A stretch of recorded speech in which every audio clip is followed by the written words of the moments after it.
大家好，我是小美，今天用萝卜分享美食。准备一根白萝卜，先将白萝卜去皮，再把去皮的白萝卜切去尾部和头部，用擦丝器擦成细丝，也可以切成细丝。擦好后装入较大一点的碗中，加入1小勺食用盐，搅拌均匀，腌制20分钟。再准备一根去皮的胡萝卜，同样擦成细丝，装入碗中备用。再切一些葱末，全部切好后装入碗中备用。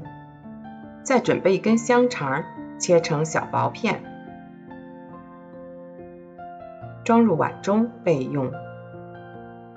腌好的萝卜中会出现很多水分，用手轻轻地挤干水分，这里不用挤得特别干。挤干水分后放入碗中，将白萝卜丝抖开，再加入胡萝卜丝和葱末，再加入1小勺食用盐、1小勺鸡精、1小勺五香粉，搅拌均匀。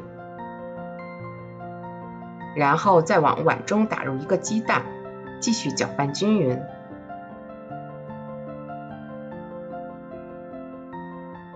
最后再加入1勺面粉，再继续搅拌均匀，搅拌至无干面粉粘稠的状态就可以了。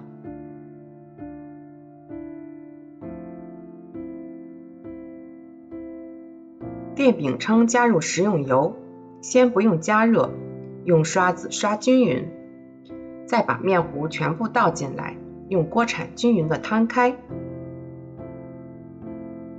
再撒上一些黑芝麻，最后再把我们切好的香肠片也加进来，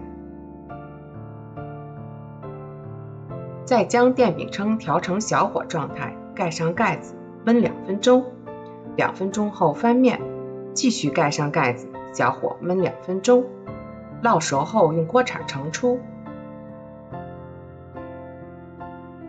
再切成自己喜欢的小块就可以了。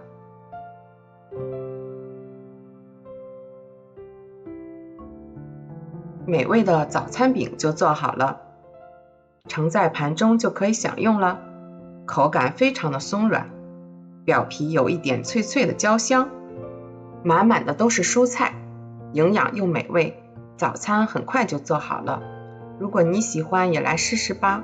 我是小美，喜欢我的视频就关注我吧，谢谢支持。